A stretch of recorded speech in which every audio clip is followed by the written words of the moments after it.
साम्राज्य, सामान्यांचा असामान्य आवाज।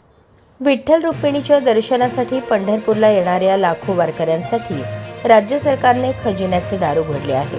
मुख्यमंत्री देवेंद्र फडणवीस यांच्या अध्यक्षतेखाली झालेल्या शिखर समितीच्या बैठकीत पंढरपूर तीर्थक्षेत्र विकास आराखड्यासाठी 4,150.46 कोटी रुपयांच्या विक्रमी निधीला मंजुरी देण्यात आली आहे। पुढील 50 वर्षांचा विचार करून हा आराखडा तयार करण्यात आला असून सर्व विकास कामे येत्या 30 महिन्यात पूर्ण करण्याचे कडक निर्देश मुख्यमंत्र्यांनी प्रशासनाला दिले आहेत। पंढरपूर हे केवळ धार्मिक स्थळ नसून महाराष्ट्राचे सांस्कृतिक वैभव आहे। दरवर्षी आषाढी कार्तिकी वारीला येणाऱ्या लाखो वारकऱ्यांची वाढती संख्या आणि सध्याच्या अपुऱ्या पायाभूत सुविधा लक्षात घेता सरकारने पंढरपूरच्या समग्र विकासाचे धोरण आखले आहे।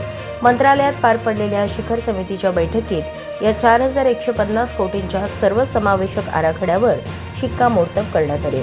या मेगा प्रकल्पाचे नियोजन अत्यंत सूक्ष्म पद्धतीने करण्यात आले आहे। गर्दी व्यवस्थापनासाठी भव्य कॉरिडॉर उभारणी, पुरातन मंदिर आणि मठांचे जतन आणि वारकऱ्यांच्या निवासासाठी समग्र सुविधा यावर 735.80 कोटी रुपये खर्च केले जाणार आहेत। पायाभूत सुविधांच्या विकासासाठी 1,387.91 कोटी रुपयांची तरतूद करण्यात आली आहे। यामध्ये नगर प्रदक्षिणा मार्गाचा विकास, चंद्रभागा नदीच्या घाटांचे सुशोभीकरण, आधुनिक वाहनतळ, व्यापारी संकुल, नवीन पूल आणि पालखी तळांच्या विकासाचा समावेश आहे। या कामांमुळे पंढरपूरचा चेहरा मोहरा पूर्णपणे बदलणार आहे।